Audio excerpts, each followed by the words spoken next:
तो जैसलमेर में चल रही जीएसटी काउंसिल की बैठक समाप्त हो गई है और कई बड़े फैसले या तो टले हैं या फिर हुए हैं। तो वो सब ब्यौरा हम आपके पास लेकर आने वाले हैं और अब से कुछ ही देर में वित्त मंत्री निर्मला सीतारमण इस पर प्रेस कॉन्फ्रेंस करने वाली। ये उसी जीएसटी बैठक के शुरू होने के वक्त की तस्वीरें हैं जब अन्य राज्यों के जो मुख्यमंत्री हैं उनके साथ देश के अन्य राज्यों के जो वित्त मंत्री हैं उनके साथ देश के वित्त मंत्री निर्मला सीतारमण की जीएसटी काउंसिल की बैठक। तो क्या अहम फैसले यहाँ पर हुए हैं और कौन से वो बड़े फैसले थे जिनकी चर्चा काफ़ी ज़्यादा थी लेकिन आज उस पर कोई फैसला नहीं हो पाया या उस पर चर्चा भी नहीं हुई है। ये सारी चीज़ें हम आपको बताएंगे। डिटेल्स के लिए हमारे साथ जुड़ रहे हैं हमारे सहयोगी लक्ष्मण रॉय और साथ ही जुड़ेंगे लक्ष्मण से हम बातचीत करेंगे। तो लक्ष्मण, दो चीज़ें हम लगातार आपसे बातचीत कर ही रहे हैं। पॉपकॉर्न को लेकर आपने खबर दी, ईवी को लेकर आपने खबर दी, कुछ उस पर क्लैरिफिकेशंस भी हैं। तो आज की काउंसिल, अब जबकि बैठक खत्म हो चुकी है, सूत्रों के मुताबिक क्या बड़े अपडेट हैं? देखिए, सबसे पहला तो चूंकि पॉपकॉर्न कुछ देर पहले तक काफ़ी ज़्यादा ट्रेंड कर रहा था क्योंकि लोगों को ऐसा कन्फ्यूज़न हुआ कि पॉपकॉर्न पर जीएसटी लगा दिया गया है या फिर पॉपकॉर्न पर जीएसटी बढ़ा दिया गया है। तो बहुत साफ कर दूं कि ना तो जीएसटी लगाया गया है पॉपकॉर्न पे, ना तो जीएसटी बढ़ाया गया है। जो पहले था वही स्थिति है, सिर्फ यहाँ पे एक सफाई जारी की गई है। सफाई इसलिए क्योंकि कन्फ्यूज़न था कि पॉपकॉर्न अलग अलग तरह के होते हैं, किस पे क्या जीएसटी लगेगा। अब जैसे एक पॉपकॉर्न होता है जो हम लोग सिनेमा घरों में जाते हैं तो सामने गर्म करता है और फिर एक खुले हुए डब्बे में लाकर दे देता है। एक पॉपकॉर्न वो होता है जो आजकल देखते हैं जैसे लेज वगैरह बिकते हैं, वैसे पॉपकॉर्न एक डब्बा में पैकेट में बंद होता है, वो भी नमक मसाला मिला हुआ होता है। पॉपकॉर्न होता है डब्बा में बंद होता है, बिल्कुल पैकेट क्या होता है, उस पर ब्रांडिंग की गई होती है। तीसरे तरह का पॉपकॉर्न होता है जो कारमेल होता है, उस पर चॉकलेट या शुगर का कोटिंग किया जाता है। वो आमतौर पर डब्बे में, कई बार टीन के डब्बे में, कई बार प्लास्टिक के डब्बे में बंद होता है। तो चूंकि तीनों अलग अलग तरह के पॉपकॉर्न है तो तीनों पे टैक्स की दरें अलग अलग लगेंगी। अब कैसे लगेंगी? तो जो खुला हुआ पॉपकॉर्न, जो हम सिनेमा घरों में जाते हैं कई बार या बाहर भी रहते हैं, तो पॉपकॉर्न खुले हुए डब्बे में दिया जाता है। वो उसमें मिर्च मसाला मिला रहता है, मसाला कह लें या फिर चीज़ कह लें, मिला हुआ होता है। तो चूंकि वो खुला हुआ है, उस पर किसी की ब्रांडिंग नहीं है, उस पे 5% जीएसटी लगेगा। जी हाँ, 5% जीएसटी वहाँ पे लगेगा। पहले भी लगता था, अब भी लगेगा, उसमें कोई बढ़ोतरी नहीं की गई है। अब उसी पॉपकॉर्न को जो चीज़ किया हुआ है या फिर बटर लगा हुआ है, नमक है, मसाला है, उसको किसी पैकेट में बंद कर दिया। केवल पैकेट में बंद करके किसी ब्रांड के तहत बेचा जा रहा है, यानी ब्रांडेड हो, पहली शर्त। दूसरा कि वो पैकेट में बंद हो। तो इस पर 12% जीएसटी पहले भी लगता था, 12% जीएसटी अब भी लगेगा। उसमें कोई जीएसटी में बढ़ोतरी नहीं की गई, सिर्फ एक सफाई जारी की गई है। तीसरी बात कि एक पॉपकॉर्न जो कारमेल होता है, जिसपे चॉकलेट का कोट चढ़ा होता है, कई बार शुगर का कोट चढ़ा होता है, वो आमतौर पर टीन के डब्बे बंद होता है, कई बार प्लास्टिक के डब्बे बंद होता है, और बिल्कुल ब्रांडेड होता है, महंगा भी होता है। तो वो पॉपकॉर्न जो है उस पर 18% जीएसटी लगेगा। ये सफाई आ रही है। तो ये सहमति बन गई है, सफाई जारी करने का फैसला हो गया है। अब से कुछ ही देर बाद वित्त मंत्री प्रेस कॉन्फ्रेंस करेंगे तो मुझे लगता है उस पर डिटेल सफाई आएगी, क्योंकि दिन भर काफी ज्यादा उस पर सरगर्मी रही। तो वीकेंड होने के नाते लोग पॉपकॉर्न को लोग ज्यादा उत्साहित भी थे। तो एक खबर ये, तो कंज्यूमर को यहाँ निराश होने की जरूरत नहीं है। कह सकते हैं फायदा भी है कि मान लिया आपको ओपन पॉपकॉर्न पर 18% लगा तो आप कह सकते नहीं 18% नहीं लगेगा, यहाँ तो 5% ही लगेगा। तो ये आपको सफाई भी, कुछ लोगों को राहत भी मिली है। दूसरी चीज कि ईवी, इलेक्ट्रिक व्हीकल की सेकेंड हैंड जो गाड़ियां हैं उस पर जीएसटी लगाने की बात हुई थी। तो ईवी की जो सेकेंड हैंड गाड़ियां हैं उस पर जीएसटी 12% से बढ़ाकर 18% करने का फैसला लिया गया है। ये इस वजह से क्योंकि बाकी जितनी भी सेकेंड हैंड गाड़ियां होती है, चाहे डीजल की हो, पेट्रोल की हो, तो उन सर 18% उस पर जीएसटी लगता है। इस पर 12% लगने से कई सारे दिक्कतें हो रही। दिक्कतें ये होती कि इसके इंस्ट्रूमेंट पे, इसके पार्ट पे 18% लगता है, यहाँ 12% लगता है। तो एक काफी ज्यादा कॉम्प्लेक्स हो गया था। अब ये साफ किया है कि नहीं, सेकेंड हैंड गाड़ियों पे 18% लगेगी, चाहे वो गाड़ी इलेक्ट्रिक व्हीकल क्यों ना हो। लेकिन इसलिए जरूरी है क्योंकि हमारे आपके लोगों को चिंता करने की जरूरत नहीं है। इंडिविजुअल अगर इलेक्ट्रिक व्हीकल गाड़ियों की, सेकेंड हैंड गाड़ियों की खरीद बिक्री की जाती है तो 18% नहीं लगेगा, यानी बढ़ा हुआ जीएसटी नहीं लगेगा, 12% ही लगेगा। लेकिन अगर कोई शख्स उस गाड़ी को कमर्शियल यूज के लिए खरीदता है, केवल कंपनी यूज के लिए खरीदता है, उस पर डिप्रिसिएशन क्लेम करता है आगे चलकर, तो वहां पे उनको 18% देना पड़ेगा। लेकिन इंडिविजुअल किसी को ये 12% से ज्यादा देने की जरूरत नहीं है। तो ये दो बड़ी खबर यहाँ पे। तीसरा, वाउचर और प्री पेड गिफ्ट कार्ड, ये अब नए साल के मौके पर कई बार इसका चलन काफी ज्यादा होता है। आप वाउचर खरीद को किसी को गिफ्ट करते हैं, प्रीपेड कार्ड खरीद के किसी को गिफ्ट करते हैं, तो वहां पे जीएसटी नहीं लगेगा। ये भी सफाई ही एक तरीके की है, इस पे जीएसटी नहीं लगेगा। लेकिन ये कार्ड जारी करते वक्त अगर कोई कंपनी आपसे सर्विस चार्ज वसूलता है, तो सर्विस चार्ज वाली रकम पे सिर्फ वहां पे आपको जीएसटी 18% देना पड़ेगा। और चौथी खबर बता दूं कि फ्लाई ऐश से जो ईंट बनती है, उस ईंट पे जो है अगर 50% से ज्यादा फ्लाई ऐश उस ईंट पे है, तो उस पर जीएसटी 18% की बजाय सिर्फ 12% लगेगा। ये फ्लाई ऐश वाली ईंट का आमतौर पे बिल्डर काफी ज्यादा इस्तेमाल करते हैं, जो आपको देखने में थोड़ा सा ग्रे कलर का होता है, तो वहां पे जीएसटी घटाने का फैसला लिया गया है। कई फैसले ऐसे हैं जो होने वाले थे, टल गए, काफी सुर्खियों में, तो उस पर आगे चर्चा करूंगा। लक्ष्मण जी ने 4 अहम बातें बताई। सबसे पहले पॉपकॉर्न बड़ा इंटरेस्टिंग भी है, इंपॉर्टेंट भी है, तो बहुत अब क्लेरिफाई हो गया है कि वहां पर सिर्फ एक क्लैरिफिकेशन दिया है, खुला पॉपकॉर्न है, किसी भी तरीके से आप एक मल्टीप्लेक्स के अंदर खा रहे हैं जहां पर वो किसी टब में से निकाल के किसी पैकेट में डाल के आपको दे रहे हैं, ओपन है, किसी भी तरीके का है, वहां पर 5% जीएसटी ही आपको लगने जा रहा है। अगर किसी भी तरीके का जो पॉपकॉर्न है वो पैकेज्ड है, ब्रांडेड है, उस पर एक ब्रांडिंग भी की गई है, 12% का जीएसटी। और वो जो कैरामल वाले पॉपकॉर्न हैं जो मीठे होते हैं, जिन पे एक कोटिंग होती है ब्राउन कलर की, और वो पैकेज फॉर्म में है, महंगे भी हैं, तो वो आपको 18% जीएसटी पे लगेंगे। तो बहुत क्लियर है कि आप किस तरीके से, किस अंदाज में और किस टाइप का पॉपकॉर्न खा रहे हैं, उस पर जीएसटी की दर तय हो रही है और उस पे ऊपर क्लैरिफिकेशन आ गया। कुर्सी आप देख रहे हैं, वित्त मंत्री निर्मला सीतारमण यहीं अब से किसी भी वक्त आके वो बैठेंगी और प्रेस कॉन्फ्रेंस होगी, तो ये तस्वीरें आना शुरू हो गई हैं। प्रेस कॉन्फ्रेंस किसी भी वक्त हो सकती है और आपको हम सीएनबीसी आवाज पर ये लाइव दिखाने वाले हैं। तो पॉपकॉर्न पे क्लियरिटी।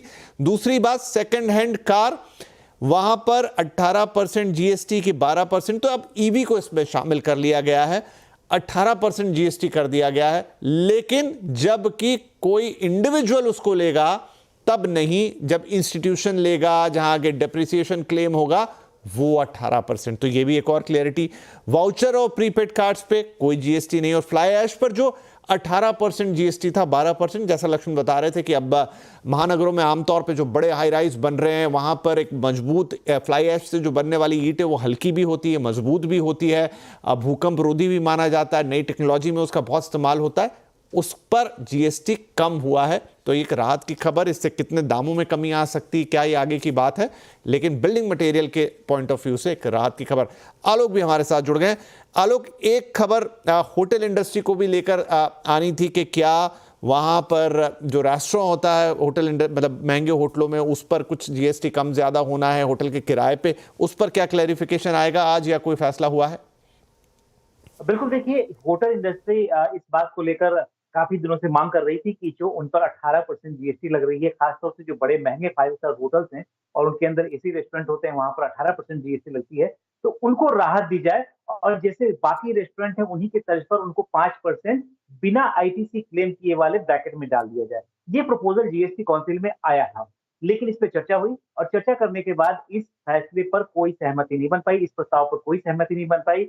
और जो महंगे होटल हैं, उनके अंदर जो रेस्टोरेंट हैं, और महंगे होटल की जो भी कैटेगरी है, वो ये है कि 7,500 रुपए प्रति नाइट, पर नाइट जो 7,500 रुपए वाले रूम है, ऐसे होटलों में अगर कोई रेस्टोरेंट में खाना खाता है या खाना वहां पर मंगाता है, तो ऐसे में उसको 18% ही जीएसटी देना पड़ेगा। अगर ये 5% विदाउट आईटीसी हो गया होता तो खास तौर से ग्राहकों के लिए काफी एक तरह से राहत की बात होती। जो रेस्टोरेंट होते हैं उनके लिए भी राहत होती, उनको कम जीएसटी देनी पड़ती। लेकिन ये फैसला होना टल गया है। इस पर हो सकता है अभी और चर्चा हो और इंडस्ट्री की तरफ से कोई रिप्रेजेंटेशन आए, लेकिन फिलहाल ये जो राहत मिलने वाली थी होटल इंडस्ट्री को, और खासतौर से वहां पर जो महंगे होटलों में खाने के शौकीन लोग हैं, उनको ये उन्हें राहत फिलहाल मिलती हुई नहीं दिखाई दे रही है। चलिए, यहां पर दो चीजें क्लियर हो गई। एक तो होटल इंडस्ट्री से जुड़ी हुई बात कि आपको महंगे रेस्टोरेंट, जो महंगे होटल के अंदर वाले जो रेस्टोरेंट हैं, वहाँ किसी प्रकार की जीएसटी में कोई राहत नहीं आई है। रूम रेंट्स वाली बात भी हो गई, साथ में हमने पॉपकॉर्न की बात कर ली, वाउचर्स की बात कर ली और सेकेंड हैंड ईवी की बात कर ली और फ्लाई ऐश की भी, जिससे ईंटें बनाई जाती। तो इतनी चीज़ें क्लियर हो गई हैं। बहुत सारे अहम फैसले हैं जो उम्मीद थी कि इस बैठक में हो जाएंगे, लेकिन नहीं हुए। तो एक छोटा सा ब्रेक ले रहे हैं, क्विकली आएंगे तो उन फैसलों की बात करेंगे कि वो कौन से बड़े फैसले थे जिनकी उम्मीद थी जो या नहीं ले रहे हैं, और हो सकता है तब तक वित्त मंत्री भी हमको दिखाई दें। वो एक बड़ी प्रेस कॉन्फ्रेंस यहाँ पर करेंगी जिसमें और क्लैरिटी और कुछ ऐसे फैसले जो अब तक हम तक ना पहुंचे हों वो भी आते हुए दिखाई दे सकते हैं। छोटा सा ब्रेक के बाद ये स्पेशल कवरेज जारी रहेगा।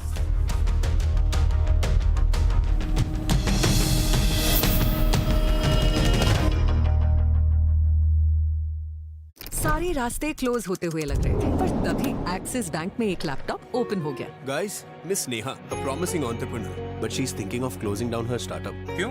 She's worried. Invoices कैसे रेस करूंगी? Salaries, reconciliation. Entrepreneur है, banker नहीं। उनको बोलो आप रहने दो फिर। What? मैम, आप बस axis bank neo for business पर रजिस्टर करो। This app does everything. Axis bank में 1 लाख बैंकर्स की आंखें आपके फायदे के लिए रहती हैं हमेशा ओपन। एक्सिस बैंक, दिल से ओपन।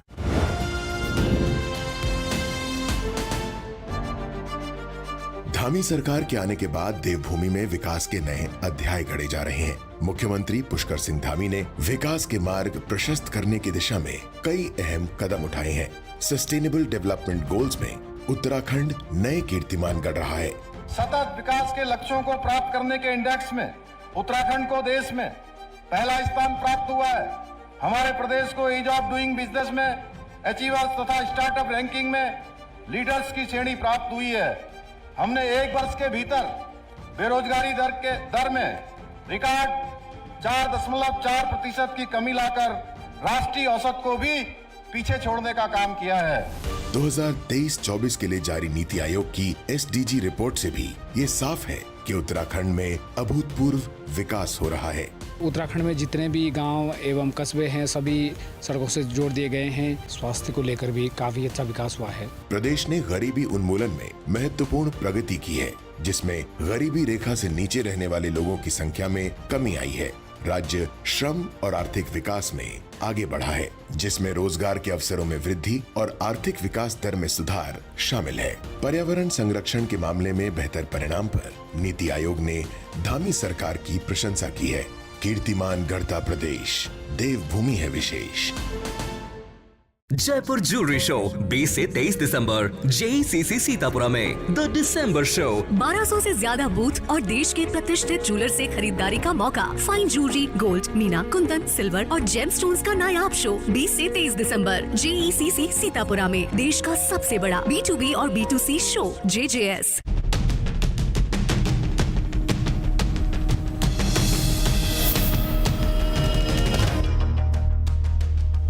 वेलकम बैक और आप देख रहे हैं जीएसटी पर हमारी स्पेशल कवरेज, जहां पर किसी भी वक्त अब जीएसटी की बैठक चूंकि खत्म हो गई है तो वित्त मंत्री निर्मला सीतारमण प्रेस कॉन्फ्रेंस के लिए आ सकती हैं। वहां पर आपको सीधे लेकर चलेंगे, लेकिन इस बीच लक्ष्मण रॉय और आलोक प्रियदर्शी हमारे साथ, हमारे दोनों सहयोगी बने हुए हैं जो वहां पर हुए अहम फैसलों पर अपडेट दे रहे हैं, जिसमें हम कुछ ही देर में एक मोहर लगते हुए भी देखेंगे। तो लक्ष्मण, कुछ फैसलों के बारे में आपने बताया, कुछ क्लैरिफिकेशंस के बारे में आपने बताया, लेकिन ये भी है कि कुछ अहम चीज़ें थी जिन पर बड़ी उम्मीद थी कि इस बार कोई सफाई आएगी या कोई बड़ा डिसीजन आएगा। उसमें हेल्थ इंश्योरेंस हो गया, उसमें टोबैको से रिलेटेड प्रोडक्ट हो गए। क्या वहाँ पर बात आगे नहीं बढ़ी या आगे कभी सुनेंगे उसके बारे में?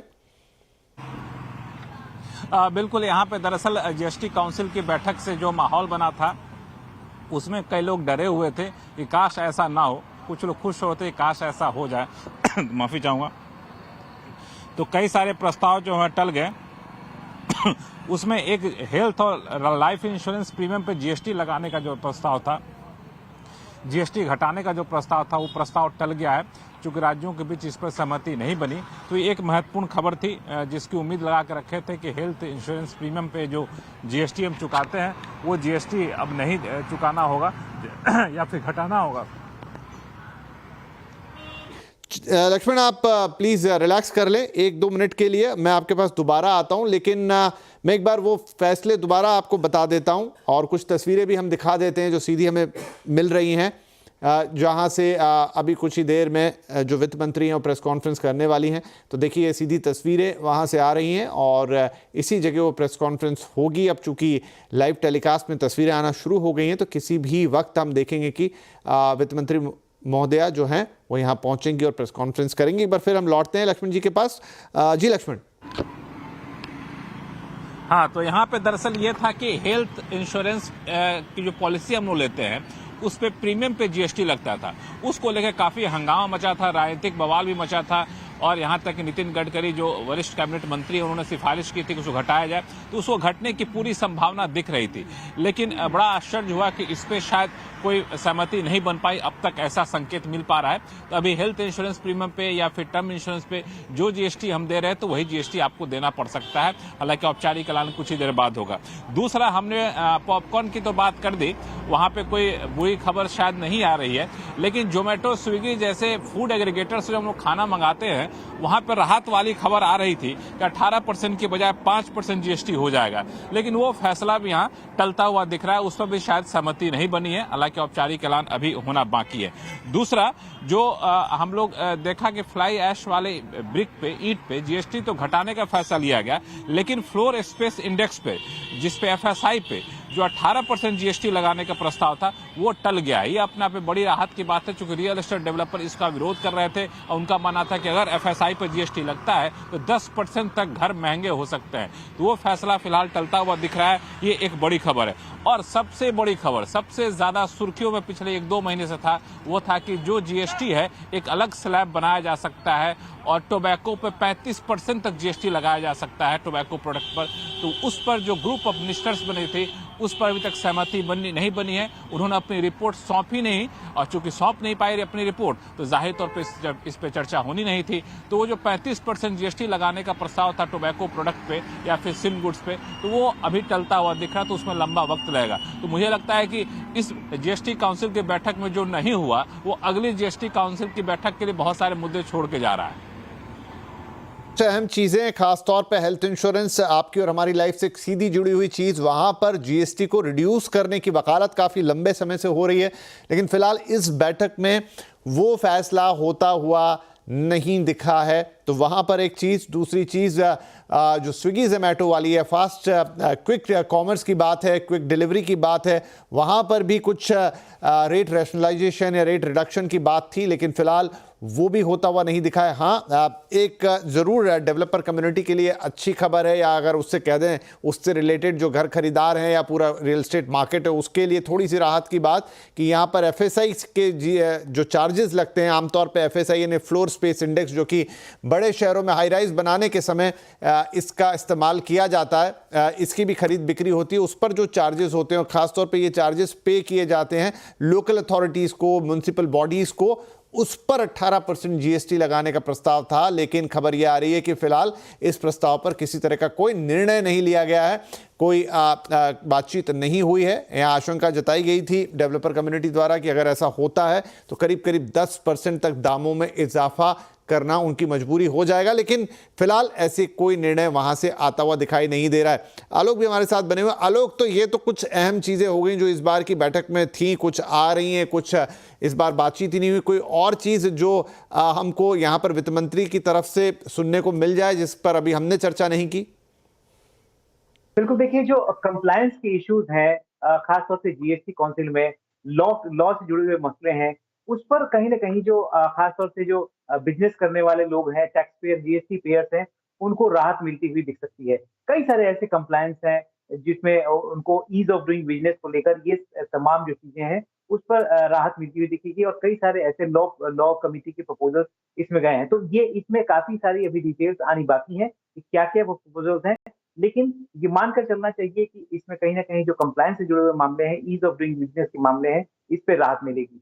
इसके अलावा अगर बात करें तो कई सारे ऐसे मसले थे, बड़े मसले, जो कि इस बैठक में नहीं आ पाए, लेकिन अब उम्मीद की जाएगी कि आगे आएंगे। और खास बात तो ये भी है कि जो रेट रैशनलाइजेशन वाली कमेटी थी उसमें ये दावा किया जा रहा था, या फिर जो हमें सूत्रों से जानकारी मिली थी कि करीब 150 आइटम्स के रेट में फेरबदल होने थे, और खासतौर से अगर बात करें तो इससे करीब 22,500 करोड़ रुपए का रेवेन्यू सरकार को मिल सकता था अगर वो रिकमेंडेशन सबमिट हो जाती। तो ये अपने आप में बड़ी बात होती है। लेकिन जाहिर सी बात है कि अभी रेट को लेकर अभी कुल मिलाकर जो जीएसटी काउंसिल में अभी कोई कह सकते हैं कि अभी कोई सहमति नहीं बन पा रही है। सर टाइमिंग की प्रॉब्लम है, क्या पॉलिटिकल कंपल्शन है, क्या ये अब जीएसटी काउंसिल ही बेटर बता सकती है। लेकिन जो भी है बड़े मुद्दों पर फैसला नहीं हो पाया।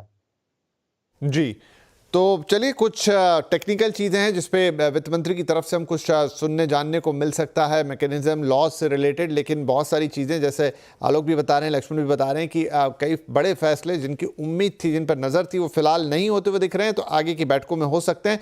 तो बस इंतज़ार है यहाँ पर अब वित्त मंत्री साहिबा का कि वो आकर संबोधन देंगे तो हम सीधे आपको वहाँ लेकर चलेंगे। लेकिन फिलहाल के लिए लक्ष्मण और आलोक, आप दोनों का बहुत शुक्रिया। आप नज़र बनाए रखें, कुछ ताज़ा अपडेट है तो हमें तुरंत भेजें, वो हम दर्शकों को बताएंगे। लेकिन कुछ और खबरें